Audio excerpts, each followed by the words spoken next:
Hello, my fearless friend. Welcome back to Aloud. I am your coach, Dr. Caneel Joyce. It is the week of Thanksgiving here in the United States of America.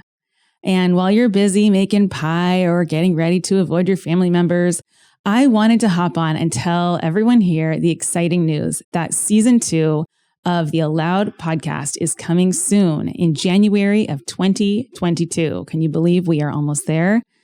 Between here and there, I also have a really special series of episodes related to the holiday season, during which you may be buying some gifts for others. And I notice when I go shopping for gifts, I often also pick up a few things for myself. I'd like to give these gifts to you for free. So you are about to experience the 12 days of Christmas right here on the Aloud podcast. I do celebrate Christmas. And I love Christmas. And I also love my clients. And I noticed I've had so many clients over the years who make incredible, beautiful things that would be a perfect set of gifts for you to consider for all of those people on your gift list, and maybe for yourself as well. So what I'll be doing is each day of this 12 Days of Christmas series is I will be giving away presents to support your presence. Cute little play on words. Presents for presents. So there's 12 different gifts, each of which supports a different way of you getting into and supporting yourself in full presence, which is the superpower of every great leader. And I also wanted to let you know that we're doing something new here on Aloud. If you go to aloudpodcast.com and you sign up to become an Aloud Insider, then you will have instant access to exclusive free bonus audio content. And we'll be releasing one of these bonuses with each and every episode in season 2. This is a deeper dive. So many of you have written and said that you would like more. You'd like to go deeper and further. And, some of us love going deeper and further, and some of us are just looking to be exposed to ideas. So this is a way for you to get that extra juice when you want it. It's specifically tied to each episode. And these audio guides are very short and sweet, but powerful mini personal coaching sessions. So the intention being that you can take this toolkit home, and after you've listened to the episode, you now have something that you can use to apply the skill or the framework that I'm presenting in that episode and apply it to your own life in a way that's really, really specific, concrete, and actionable. That only takes a few minutes, but you can use it again and again whenever you find that that is the skill that you want to hone or apply. You can sign up for that to become an Aloud Insider at aloudpodcast.com. You will also then find out when we release our 12 Days of Christmas series, and you can find out about how to win one of the presents for presents there. Also really important is just to open up your player right now and hit the subscribe button if you have not done so yet. And this will ensure that you are notified right away. This is going to be a giveaway. So being very present with the Presents for Presents series is going to be how you win. So we want to make sure that you find out about the episodes as soon as they come out, that you take a listen, see if it's interesting to you. And, each of these gifts is created by one of my clients, past or present, who inspires me personally. These are unique items that are, they are oriented toward the mindful public that considers themselves the leaders of their own lives, who are committed to their own personal growth and also their pleasure. Like there are some deliciously indulgent and sensual items on this list. So I can't wait for you to get to find out about them. Super excited about that series. Now, onto today's episode. As well as being a wonderful throwback to one of the first episodes of this podcast and where we were in our journeys back in 2019, right after we launched. That was a long time ago in the scheme of the world, right? I would like to replay this Thanksgiving episode. So this was our 3rd episode ever on the Aloud podcast. We were really still figuring out how to do this together. And it was aptly titled Finding Gratitude in Challenges. I was really surprised in listening to this one again, which is certainly among the highlights of my memories of creating this show. I was surprised to see how relevant it still is today. And you can't say that about a lot of podcasts released in 2019. The world is so different now. All of our lives are different. All of us are different. But in fact, Heather, our head of operations here, said the same thing. She said that she thinks some of what we spoke about on that episode is even more relevant for her in her own life with the new challenges that she's faced in this past year. And I would say the same for me. And in fact, the mindset that we discuss in this episode is one that I have brought into several points of each day that I have lived since then. And I really think it is a key explainer of how I've managed to make it through until, to this point now. The past few years have been a whirlwind of changes, and change itself is challenging. There are so many things that have become seemingly irrelevant overnight. And living in this different world requires a new and creative set of solutions and reactions, right? So our old automatic playbook for how we respond to challenging situations and change, you may have already found that it's not always working. It's easy to spot the concepts in this episode. They're rooted in very firm foundations around gratitude, which we know scientifically speaking is one of the most powerful mindset shifts and even behaviors that you can take on to fundamentally change your nervous system and your life. And it's actually pretty easy. What still holds true in this post-vaccine ongoing pandemic world is that it's important to practice finding gratitude. And where more important to practice than applying gratitude to your challenges, meaning, am I willing to feel grateful for even this challenge and all about it that I seem not to like right now? All about it that seems dangerous, threatening, not for me. Am I willing to even be grateful for that? And I want you to take this on as you continue to learn new ways to thrive as your whole, unique, and lovable self, especially going into what is often a challenging week called Thanksgiving, ironically. So here it is, the third ever episode of the Aloud podcast, our Thanksgiving episode, and one where you get to listen to myself and my bestie business partner, Miss Heather Nienaber. Enjoy. Aloud. When you were born, you were whole, perfect. Then somewhere along the way, you learned that parts of you were not allowed here, and you began to chip away at yourself. What are the pieces of you that you've put into the basement? The parts of you that we cannot see anymore or that you cannot even remember?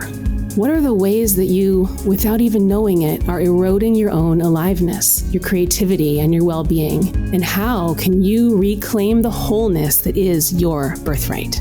I'm Dr. Caneel, Joyce, and I'm here to join you in exploring these questions and many more you didn't even know you were allowed to ask. You are allowed to grow. You're allowed to dream.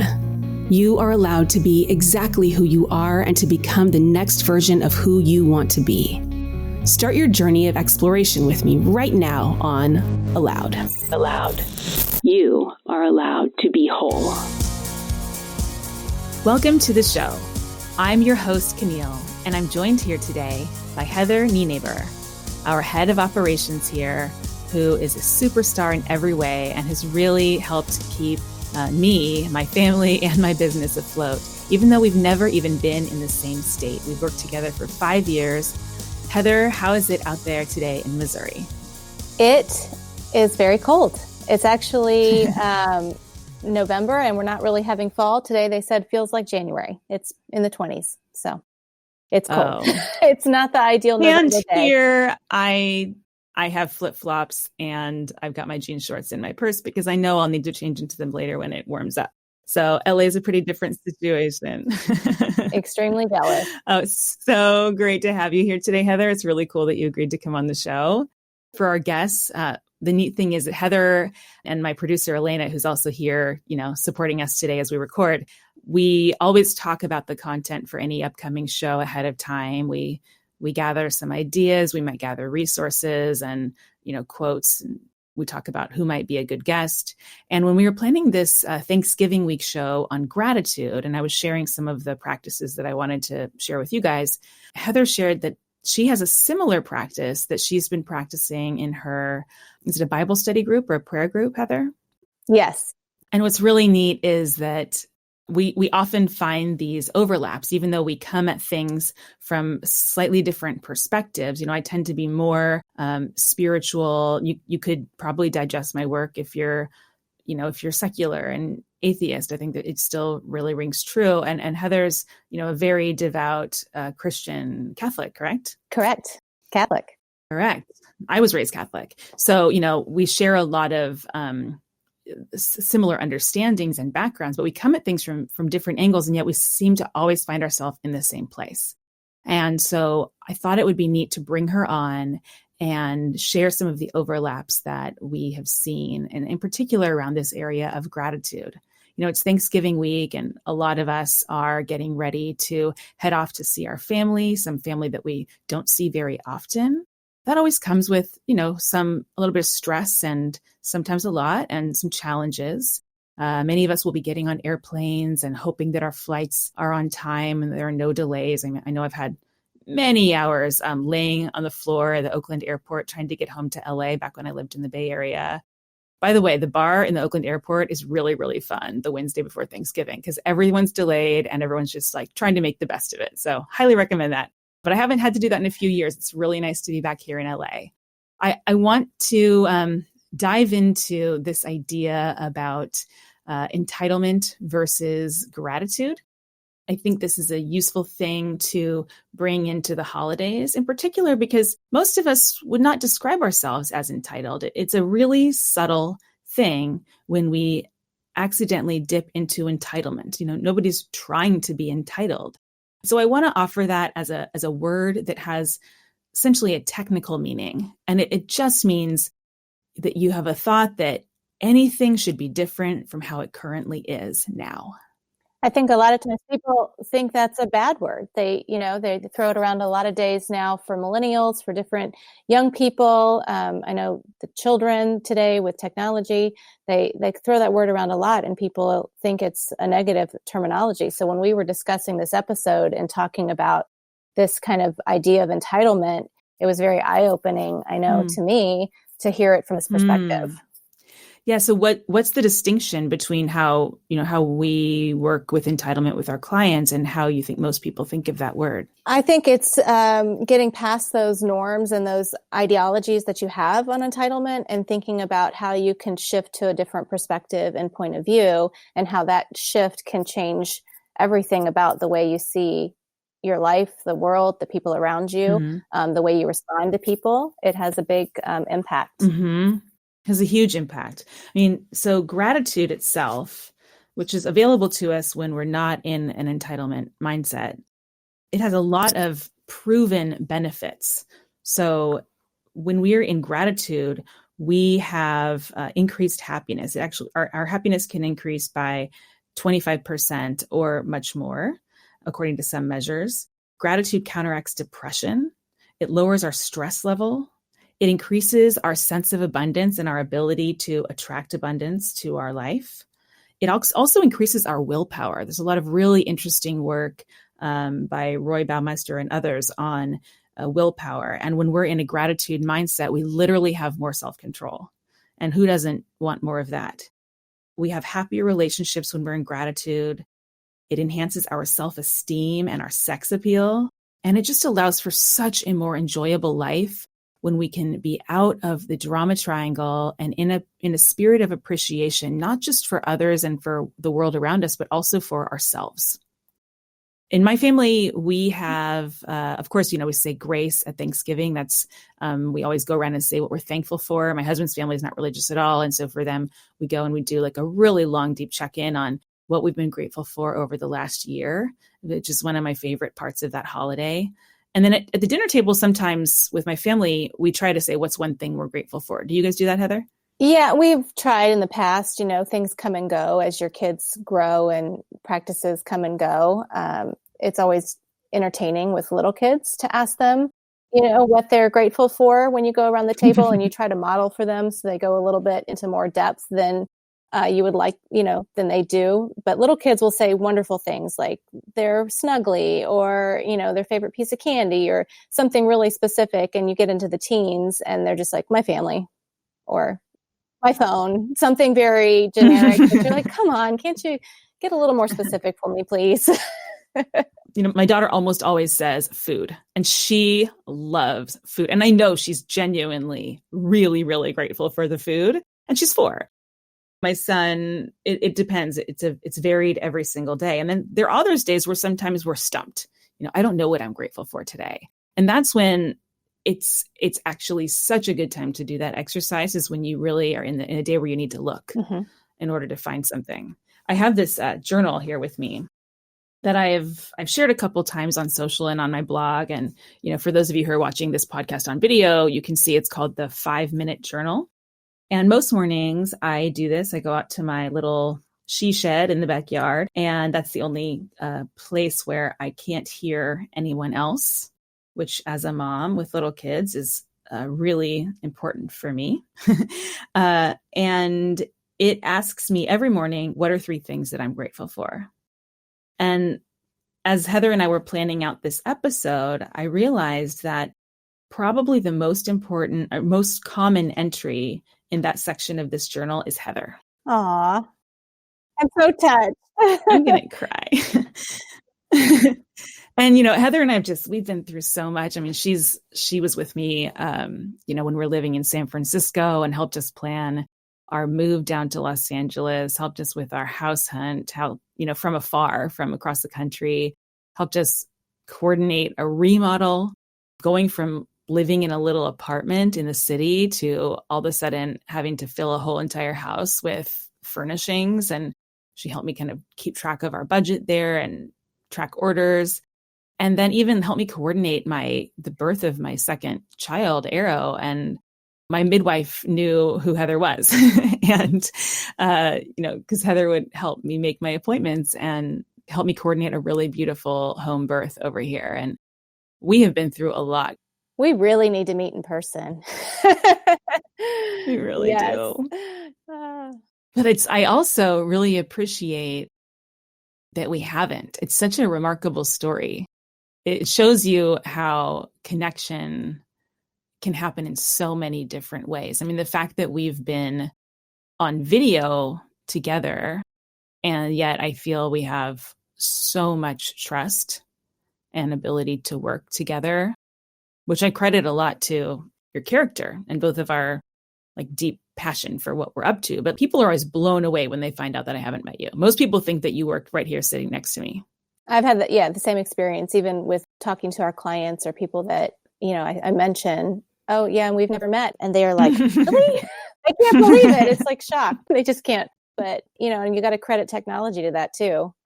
We wouldn't have been able to do this, I think, in this same manner without the video capabilities and the remote working capabilities that we have today. Yeah. Heather's a mom of 4. Our little girls are close in age. And so she's been through it. And also, deeply involved in your church and your community and helping to take care of your mother, and busy with a capital B. Oh man. You've been through, I think, 2 or 3 moves since we started working together. Maybe. Big house moves. Maybe more. At least 2? Probably 3. Yeah. We moved a lot for a short period of time. I think we moved 5 times in 6 years or something. So we, lots of moves. I moved my mom in that time frame too. So I feel like I'm an expert mover. And now, a house that's become a project. So I remember a great example of shifting out of entitlement and into gratitude was when you guys bought your new home and found some surprises. Oh, surprises. Yeah. So we bought this house because we needed to move my mother in, and it had an apartment, and we put an offer on it, and the guy rejected it. And so we just were like, okay, it's not meant to be. It's not going to happen. And we were going to move on. We were going to put it on hold and just wait, and knew that the timing would come, and it just wasn't in the cards at the moment. And we just moved along, and about a month later, we got a request from his realtor that he was going to accept our offer if we were still interested. And so we were like, okay, I guess it's meant to be. It's on. So we knew the house had some work, and we knew we'd have to pull up the floors and do a lot of painting and stuff. But as soon as we got in here and started working, my husband and I have said the only thing that was really in good condition was the roof. So we found all sorts of interesting things that we didn't know were wrong with the house that needed work, and things, you think, oh, this works and this is going to be okay. And then you get in and it's not okay. So lots of surprises, still a long-term project, but thankful that we're here, that it's a good long-term place for us. Even though it didn't work out with my mom, which I'm sure we'll talk about in a little while, it's still a good house for our family, and it'll be a good long-term place for us. So I still am thankful. I remember when you first moved in, every day when we'd huddle up, it was a new surprise discovery. Did you find a hot tub in the basement or something like that? Yeah, well, there was a hot tub in the basement when we went to buy the house, and the guy couldn't believe that we didn't want to keep it in the house. And we were like, no, of course we don't want to keep the hot tub in the house. So he had to cut the hot tub in half to get it out of the house. Actually couldn't even fit it out of the house, but he had tiled the floor around the hot tub. So once he removed the hot tub, there was no floor underneath it. And then there was no tile that would match it. So then it became, we weren't originally going to redo the tile in the basement, but then it became, we need to take up the tile in the basement. And then it became, we needed a jackhammer because the tile would not come off the basement floor.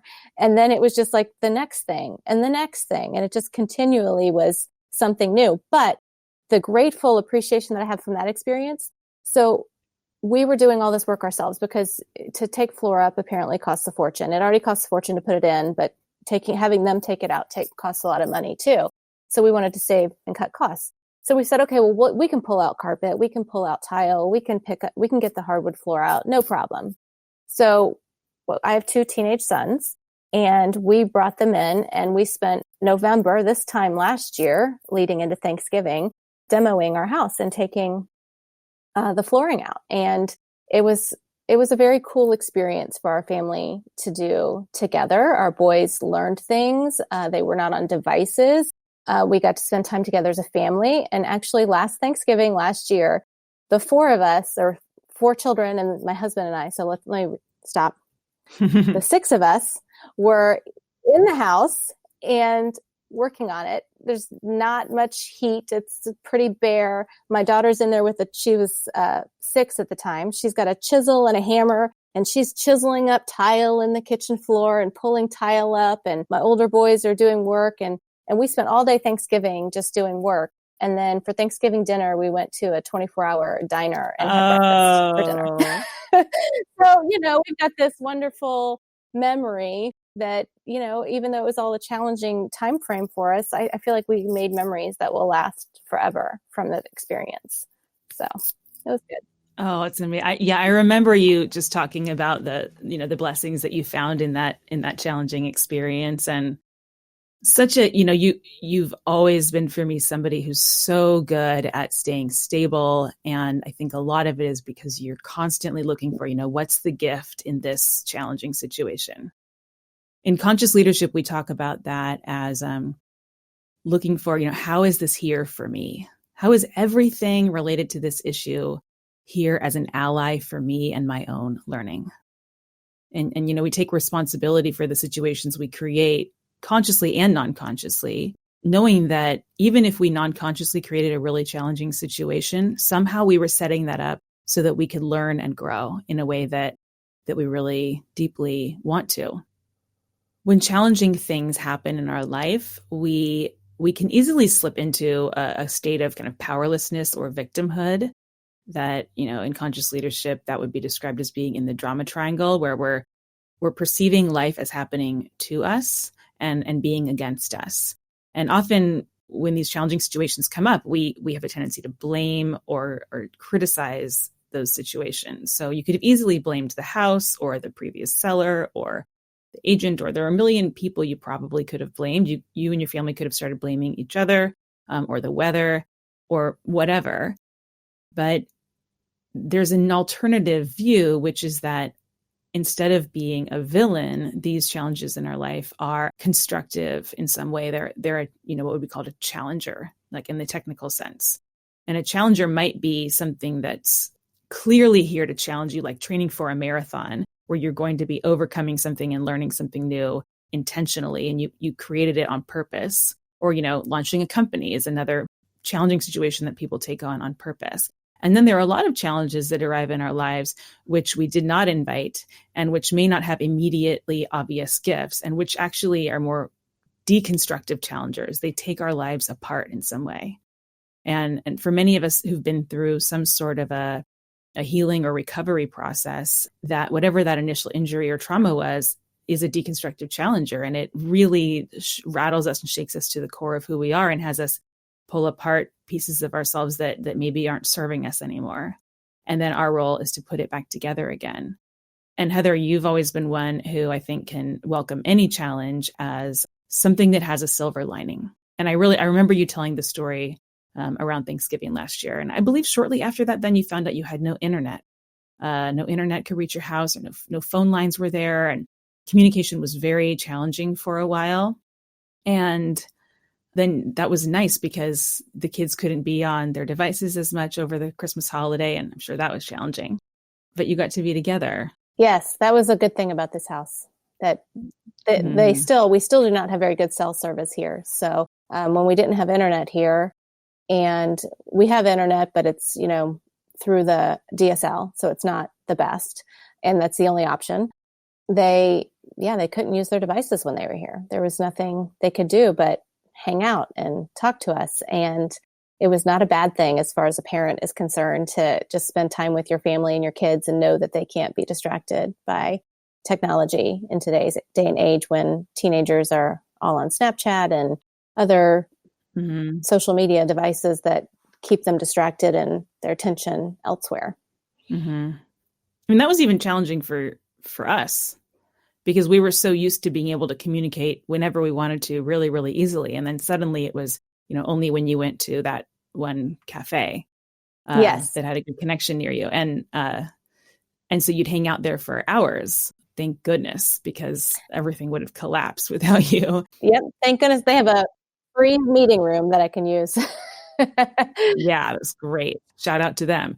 But it also challenged me. It was a wake-up call of like, wow, we've got a lot riding on one person, and it's time to invest in putting some more process and system and redundancy in place. Because, if Heather can't even have like any life events happen without things starting to kind of fall apart, that means that, she can't really take a vacation. And that's not okay with me. It's not okay with you. It's definitely not what we believe in or how we want to work. And so that was the beginning of a really big push for us in our business to kind of push things to the next level and get really, really organized, which you spearheaded that. And we found Elena, and now here we are finally making our podcast. So I also think that was you not having any internet for those couple of weeks was a real like shock to the system and a spark for a lot of inspiring things that have now happened. So I'm grateful for that. See, silver lining. So tell me about when we were planning this episode and you mentioned the practice that you have in your faith circle. Can you tell us a little bit about that and how that works for those who are interested? Yeah. So, you were mentioning your 5-minute journal each morning and how you write things that you're grateful for. And we had started out when the group first started, we started with the book, and I came up with that idea to do like a gratitude list. And that was one of the first challenges that we did. And it was not so much just 3 things. It was, let's do a gratitude list and just keep going. You can't repeat anything, but you just have to just keep going. So when you keep going and you try to make this list that is really everything that you could possibly ever be grateful for, you start getting much more granular and specific because you start out with the big things. Of course, I'm thankful for my kids. I'm thankful for my husband. I'm thankful for my friends and parents. You go down the list. You're like, okay, I'm trying to make a list. So you get very specific and you have a list of, 30 people. And then it's like, okay, now what? Now, okay, my home, and you're on these bigger topics. But what was really interesting, so our challenge was to do this, and then everybody was to bring their lists with them the next time they came. So the next time they came, I said, okay, so who did it? Some were like, oh, I only did 5 a day. And some were like, oh, I did as many as I could. And I really took the challenge to heart and tried to do as many as I could. And then in the meeting, I just said, okay, I would just name a random number. I'm like, okay, so what's your number 12? What's your number 48? Because I wanted to get a sense for like, what are we, how specific did we get? What kind of things? And, I found for this podcast, I was like, I'm going to go find my list and just look at some examples. And so there were things like clean sheets. I'm thankful for clean sheets because there's something special when you get into bed and your sheets are clean.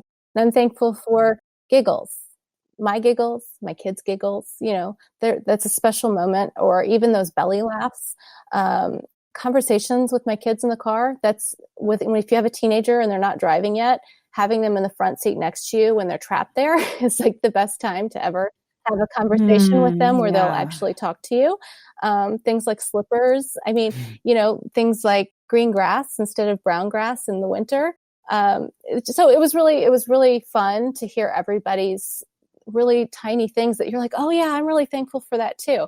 So we did that whole kind of challenge, which, it was good. So you're looking at, okay, I'm thankful for more than just big things. I'm thankful for small things. And then this year I thought, well, I want to do a grateful challenge again, because I felt like there was a lot of use out of it, but I didn't want to just do the easy things. So this year I challenged the group to every day write down 5 blessings that were in their life. And I didn't say anything about not repeating, but write down 5 blessings, and then to write down 5 challenges that were going on in their life and what they could find that they were thankful for from that challenge. So really looking at like, what are you having a tough time with, and what appreciation can you find from that tough time in your life right now? So for someone like me, I look at one of my children has a disease that is, for some kids, it's very challenging. For some kids, it's a lot of bleeding. For some kids die from it. Some adults die from it. You just never know. And instead of looking at that as like, why does my son have to have this? And why do we have to deal with this? Like it is what it is. I know that it's something that he's going to have to deal with. And in the long run, like I would rather have my child with this than not have him at all. Mm-hmm. So you find those like nuggets of, okay, this is okay. And I'm thankful for what I've got. And this is what I've got. I have him, and we don't have any severe problems from it. And he's able to live a fairly normal life, and it could be so much worse. So I'm thankful for what I have in this moment with that. So it was a really good challenge. I think it changes your perspective when people have to sit down and think about, okay, I'm having an argument with my husband, or we're not getting along. Well, I'd rather be able to argue with him than not have a husband. Mm. So It's just, if you change your perspective on these things, it totally changes like you were saying, a grateful person is usually a happy person compared to somebody who's grumpy is normally unhappy. So it's all about changing. And I'm not saying it's like an easy thing. So having to look at these challenges and try to find the silver lining, sometimes it's in retrospect, when you're looking back, you can go, oh, okay, I can see how that challenge was for me. Mm. And sometimes it's a habit too. You have to kind of go, how do I get into the habit of trying to see things in a better light than I currently do, and understand that these are things that need to happen. I mean, challenges need to happen too for a reason. So there's always, like you said, there's always learning that can come from them. So I'm thankful for that. Challenge seems to live at that intersection of, the universe is a chaotic place where things randomly bump into each other and they sometimes break, and everything is perfect. And all of these opportunities are here for our own learning and growth. And it's such a gift to get to find the silver lining in a challenging situation and just see how much abundance there really is here. In my life, I've faced a couple challenges where it was really, really hard for me to find my gratitude. And I struggled, and I just was so below the line, and like, when your whole body is just triggered, and it's just really, really, it feels so irrelevant and inaccessible to get grateful. Kind of like crisis mode sometimes feels like that for me. And one of the biggest challenges I've faced in my life is that when my first baby was born, he quickly developed colic. And for those of you who have never experienced it, that's wonderful. And what colic is it's a syndrome that babies get where they cry at least 3 hours a day, at least 3 days a week. And poor Soren, it was much, much more than that. It was more than 3 hours a day. It would be 3 hours like at a time, multiple times a day and night. And it was every day. It was very constant. It was especially challenging because I was living abroad. My son was born in London when I was living out there, teaching at London School of Economics. And we actually moved back to the States when he was like 5.5 weeks old, which seemed like a great idea when I was pregnant and had never had a baby before, because all I wanted to do was go back home and be with family. Like I was just obsessed with that idea. But we needed to wrap things up, and we couldn't fly home when I was super pregnant. So that's why we did it then.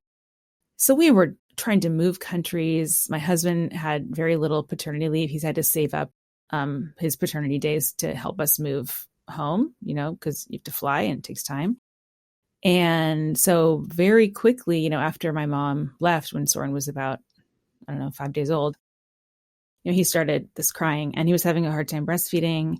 And I was just really isolated. I didn't have any super close friends around, nor could I have accessed them, honestly. Like my hands were full of a baby all of the time, trying to breastfeed him. And I think the hardest, the memory that comes back most clearly is me just being alone in my apartment in London, bouncing on a ball, holding him. He's crying. I'm crying. I remember looking at my door, being like, please, someone walk through that door. Just someone help me, just for literally 10 seconds would be huge. It is so hard to hear your child suffer that much and be powerless to do anything about it. And because I was new at being a mom, everyone kept telling me, sometimes there's nothing you can do. It's not your fault. But I was, I'm a rabid researcher. So I had to read every book and figure out what can I do? There's gotta be something I can do to get him to stop crying. And nothing works. I was probably blaming myself in lots of ways. This experience had me, I probably had a certain degree of post-traumatic stress disorder from this. I remember I would often hear a baby crying in my head when there was no baby nearby. And if I heard him begin to cry at all, I would just go into kind of a panic. And so as I would lay there at night, it was just, every nerve was just on edge, waiting for the next spell. So, this wasn't a great introduction to motherhood. And it was kind of a little bit of a small T trauma that recently I had the opportunity to process. It wasn't something I had gone into therapy intending to process, but it came up. The realization that I had in that session was that, the sensation I had was I was so alone bouncing him on that ball. And then in this therapy session last week, I realized that I wasn't alone. He was there with me the whole entire time. And his little head on my chest, and I was with him. I never left him. And we were in that colic together, and I was not alone. And when I realized that, it was I suddenly was free. I felt it took my breath away. It was I had walked out of a jail cell that I thought I was never going to get out of, because it was baggage, it was a thing I carried. And I do feel really badly that, that I had any negative feelings about it, because I'm sure that it impacts, the way that I parent, and my tolerance for his suffering is pretty low, and that I want to be spacious with him and let him have his own experience. And also I just want to be grateful for those early days it was really hard for me to find gratitude. And so I am super grateful for all that I learned in that experience. And I'm grateful for finally finding some self-forgiveness. And just, I was so lucky because I got to see him. I got to see him right after I did this session. And I just, it feels kind of premature to talk through the whole entire thing, but I just like held him and I was like, I will never leave you. It was so big. Yeah. This kind of therapy I'm doing, by the way, is awesome. If you have any traumas, big T or small t, it's called EMDR. It's rapid eye movement. And it helps change the meaning of, it helps rewire your brain essentially around like these kind of deep wounds so that you can reframe them, and let them go, like let them move through, and which things that you think you can never let go of, like you can. It's like magic. It works really, really fast. It's pretty incredible. Woo. That's tough. Especially as a parent, there are guilt and there are feelings that you get from being a parent that are very hard to push aside and not feel that way. And no parent is perfect. Yeah. Even, I kind of think that we as human beings are programmed to mess each other up in small ways.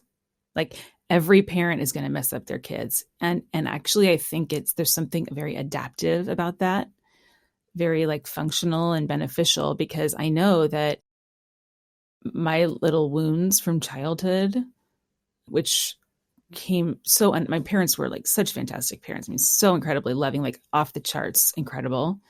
But those small wounds that I came from my interpretation of little events or interactions, those help to shape me and give me my quirks and my triggers and my shadows. And all of that is what gives me my gifts. Those strengths come from resolving challenges. So even though I know it's so sad because lots of times I say things like as in parenting, I don't know if you've had this, Heather, where like, you're like, oh, this is one of those moments that's going to mess them up. They're going to process this later in therapy. I just know it. I'm like, but I can't figure out any other way to do it. Sometimes I'm like, hopefully this will be one of those things that goes and fades into your distant memory and they don't even remember it, like, Hopefully. How the older you get, you forget some of those things. I'm like, maybe this will be one of those. Probably not. Well, my oldest is old enough now to tell me the ways that he thinks that I parented him wrong and I'm doing the same to his siblings and I need to adjust. And I'm like, hold on, you're not even grown yet. I'm going to keep doing what I'm doing. So. Oh man, I remember telling my parents things like that too. And I was like, it must suck. I told my parents when I was a teenager, I said, it must really suck to have a teenager because you have a person who lives with you, who just points out all the things that you finally thought that you were done worrying about. Well, teenagers tend to think they know it all and we know nothing and they're wrong. So God bless them. They'll learn as they grow. Yeah. Yeah. Well, it's hard to become a rock star without thinking you know it all. So that's true. It's a good thing. Yep. Learn and grow. Challenges, failures, guilt, life. And I want to say that it's also true that as humans, we're going to experience entitlement. We're going to experience a sense that things should not be how they are. And that is a very valid point of view. And how to accept, especially in those initial stages, that somebody is going to die before their time, and that so much suffering is happening, and that we're just destroying our planet. How to be grateful for those things is often a mystery to us. And I just want to share that there's also a way to be grateful for yourself, even as you're entitled, like grateful for that part of you that really wants things to be different. Grateful for the part of you that can feel the pain of a situation. Grateful that you know that it could be a different way and that it used to be a different way and that maybe it will be a different way. When you're nauseous and you've got the stomach flu, like I remember you guys got the stomach flu last Christmas right after that move, and oh my gosh, so much going on. And when you're nauseous, and my poor baby son, just he's 8, he's not a baby, but he had concussion this summer, and so he was he was really nauseous a lot of the time. And was just so sad. Like, I'll never, ever eat again. And I don't understand how anyone eats. And I remember that feeling from when you're young and you're just like, I don't understand how anyone is eating. It seems like the most impossible thing. And then when you're on the other side of it, you appreciate like those first few bites of food that you enjoy like so much. Or like coming in from the cold and like, oh my gosh, just a normally temperatured room is the best. Like these things that you didn't appreciate before. So anyway, back to, me being grateful for all of us in our full humanity. If you're in that dark space right now, listeners, where gratitude is hard to find, I just want you to know that I appreciate you for being right there where you are and for having feelings and for wanting something better. And that's human too. It's super, super human, and there's beauty in it. Heather, have you ever experienced something where you really found it hard to be grateful? Well, yeah. I mean, I'd say this year, it's been a tough year. As I alluded to earlier, we moved my mom in January of this year. Into your house? Into my house. We had an apartment for her. That's why we bought this house. She turned 81 in October. She has dementia that has worsened greatly over this year. So she moved in January, was worse than we thought she would be. And we watched her from the course of January to August really lose her ability to care for herself. And it was a very, very difficult time, but I've even said this to others, a blessing at the same time. So for me, it was a time where I was faced with having to deal with some emotions about our relationship, about losing her and who she is, and coming to terms with, just the whole cycle of even life and death, and having my kids become scared of her because she's not the same person that she used to be. My 10-year-old really does not like to be around her at all. He's just it's very frightening for him to see her in such a different way. So, but, through all of that, it was like I found a whole nother level of compassion.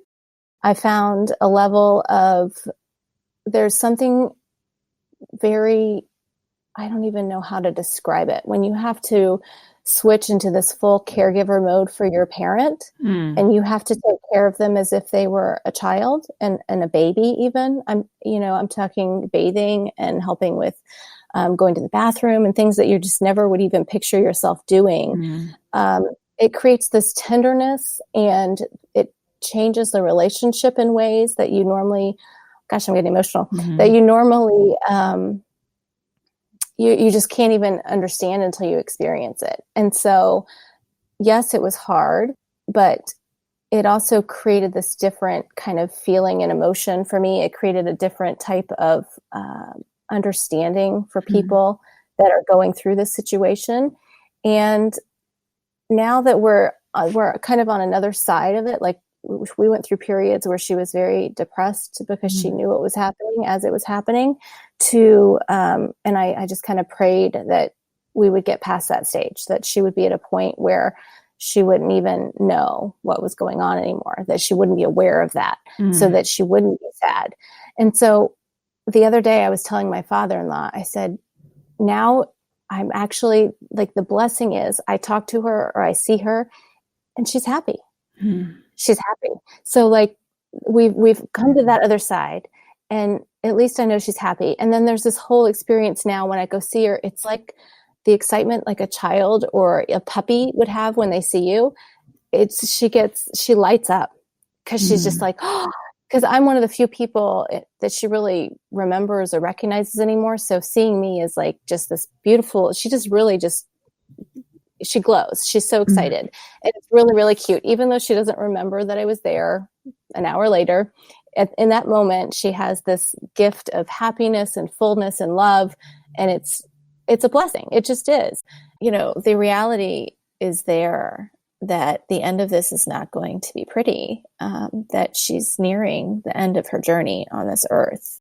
But you just can't live through something like this if you focused only on those negatives. You have to focus on what are these things that I find right now that are really special and really wonderful blessings that I can pull out of this moment so that I can live through this moment, that I can process these feelings and make it not be the worst experience that I've ever had. Yeah. So Yeah. And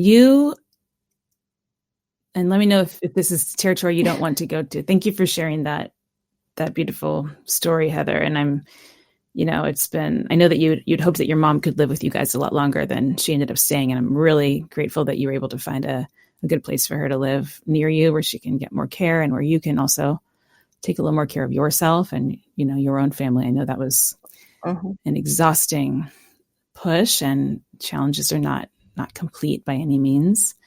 And you've had the gift of having not just one mom, but two.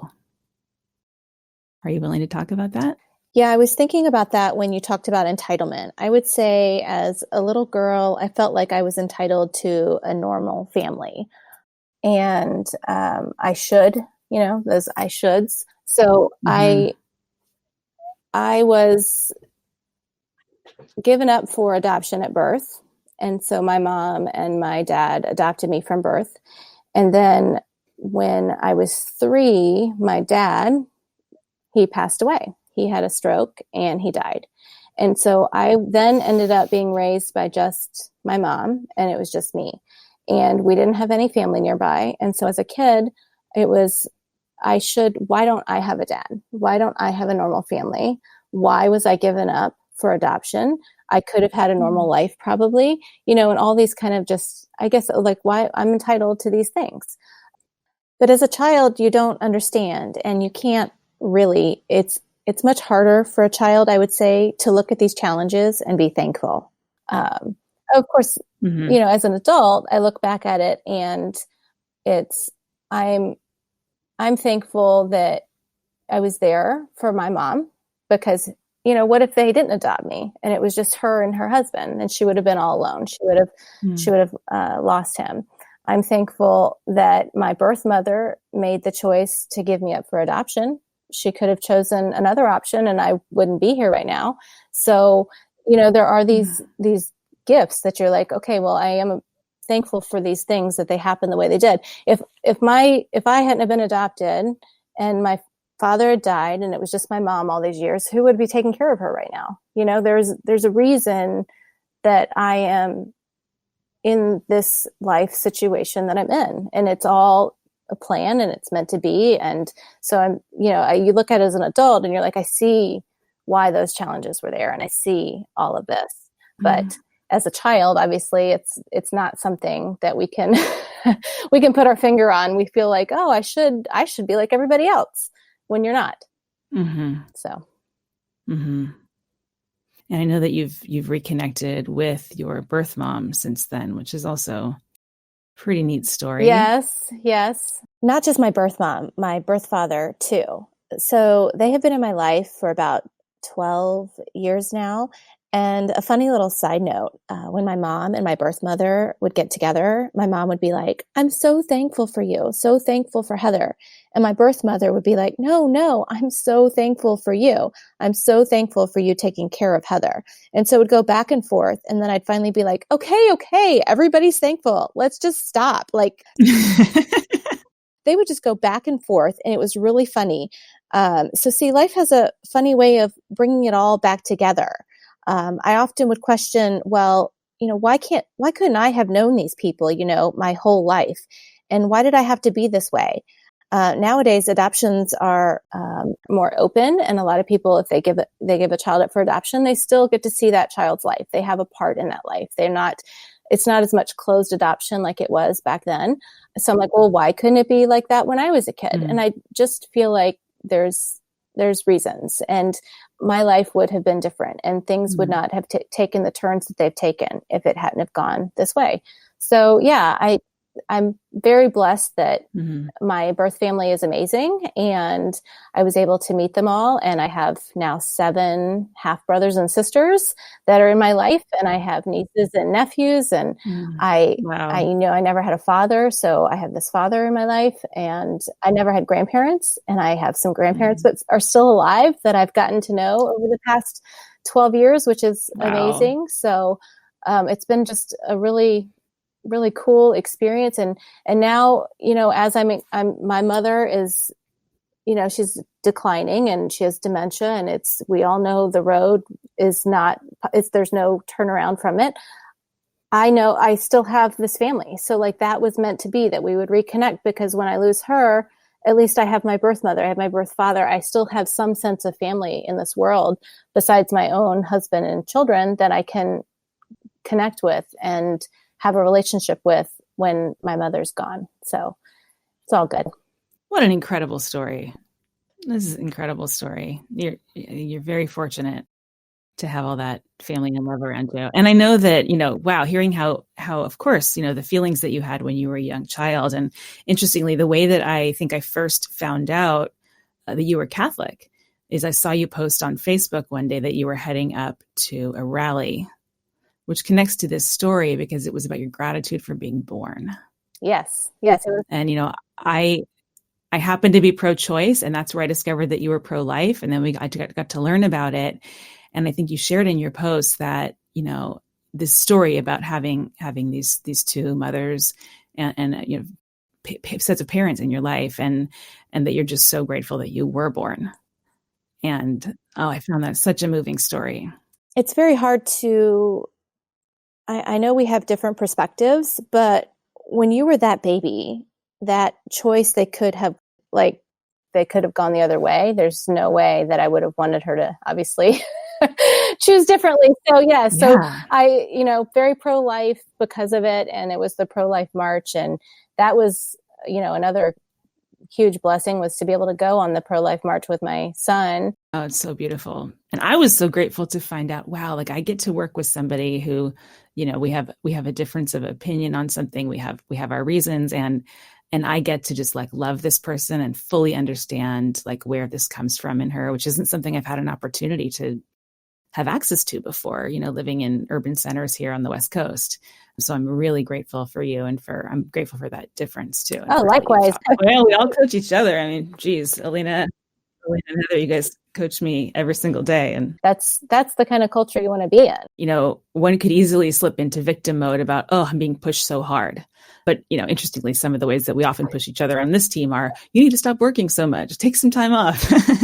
But we do believe so much in each other and in what we're doing and in the power of that. And it's not always easy to be asked to bring more forward, or to be asked to like stop getting out of my own way.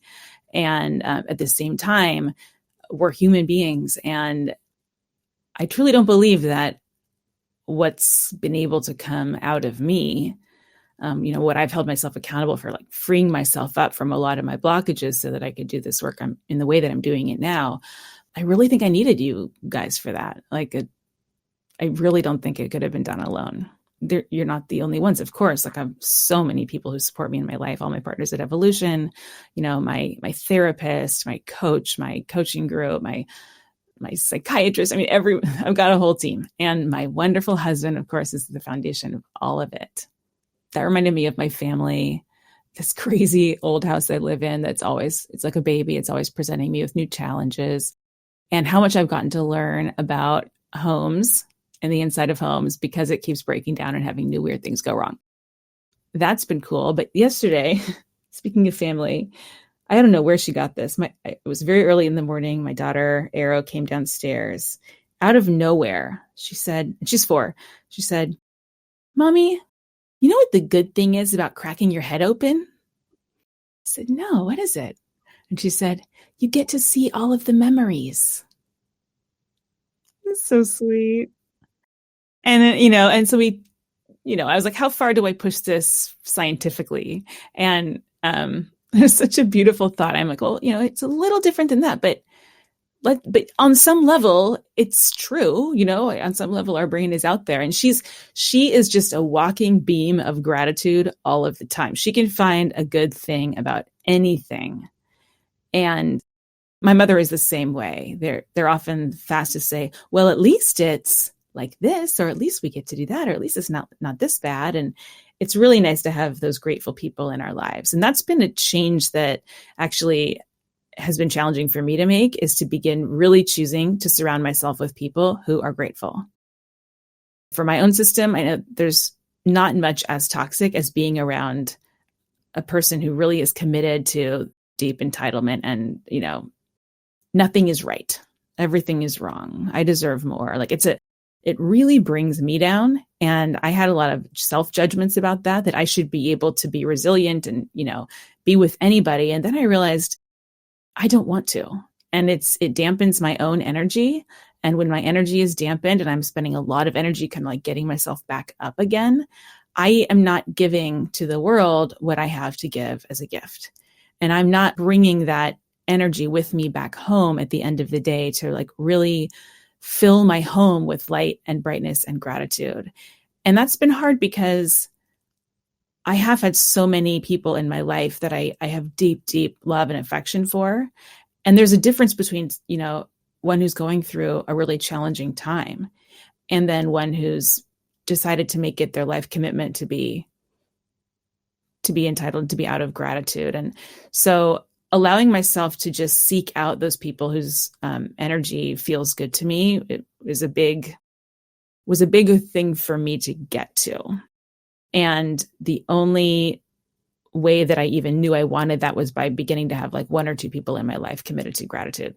So I think that's, for the listeners out there, if you're finding it hard, I think a question you might ask is like, how could I surround myself with more grateful people? And, Heather and I have both created circles of women who have supported us, and we support them. And I think it's important to be the creator of your own life and find ways to attract those who are going to support you in being your most grateful. Yes. There's so much to be said for the support of a group in helping us to grow. We are human beings. Human beings are mammals. We are animals. And Beth Killow and of Circle Up, and I talk about this a lot, about how we often want to deny our animal self. But animals, as mammals, we are social creatures. We depend on each other, literally, to live. And we need to be in community. There's so many things that we do need from community. A lot of that, we might be lucky enough that we can find it in our existing friends, our neighborhood, our family, our distant acquaintances, our professional network, our work. But there's something really special to be said about an intentional group, right? Yeah. That has specific agreements and a container for growth and a certain kind of conversation. I've been completely transformed by the work that I've done in a group coaching setting myself. Mm-hmm.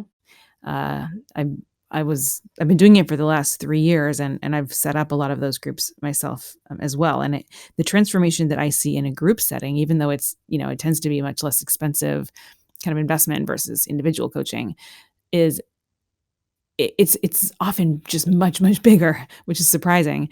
And I think it's because we let our guard down when we see somebody else learning.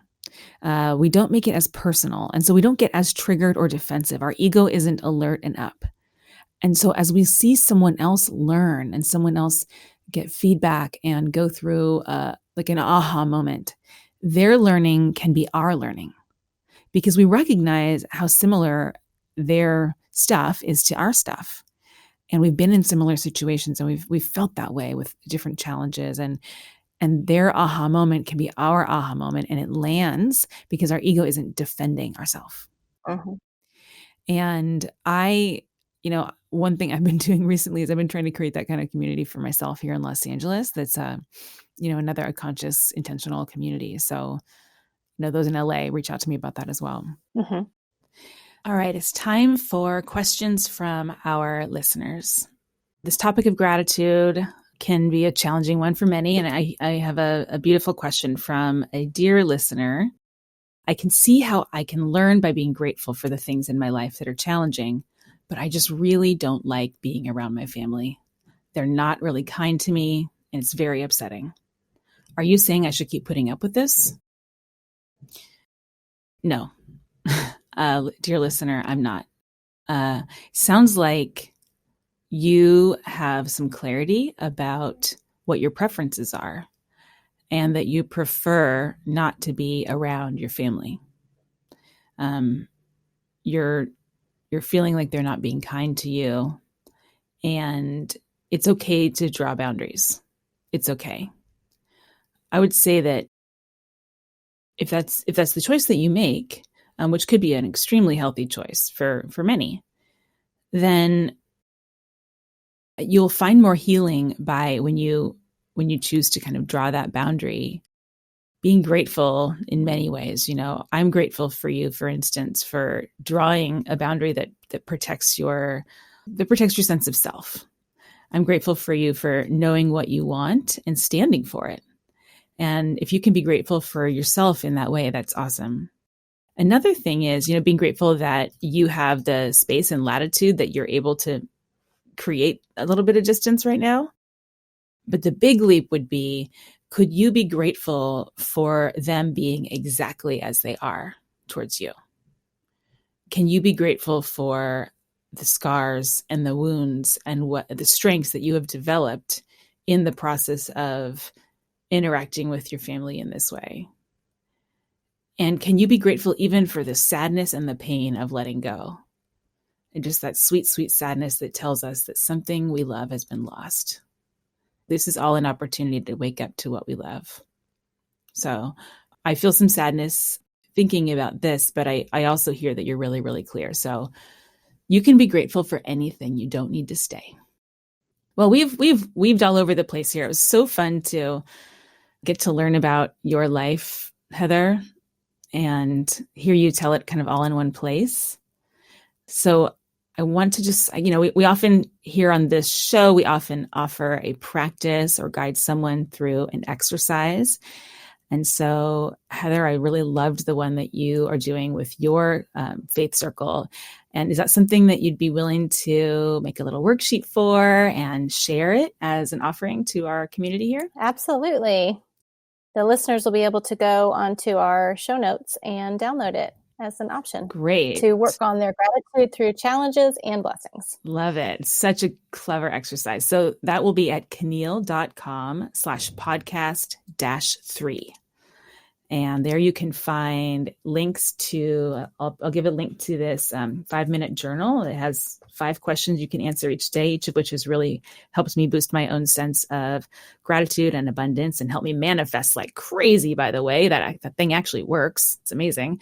And then we'll share Heather's beautiful practice, which you can do regardless of your your spiritual orientation. It's a very healthy, life-affirming practice that's truly good for your sense of well-being, your self-control, your happiness level, your ability to give to others. So this week, as you head off into Thanksgiving, look for the opportunities to identify the gift in any of the challenges that come your way.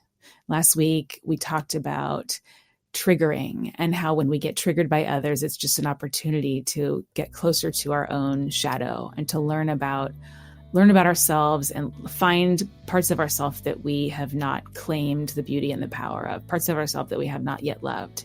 So that's one offering that we have for you on Thanksgiving. And then I think looking at these challenges and saying, what's the gift? How is this here for me? And if you haven't heard it yet, last week we posted a bonus episode that's a preview of this episode that you just got to hear. And in this bonus, you're going to get to go behind the scenes with us through essentially a blooper reel. There's also a video available where you can get to see Heather and I interacting in real time as we are trying to figure out what the heck to do with our technology and make sure that this episode actually got to see the light of day.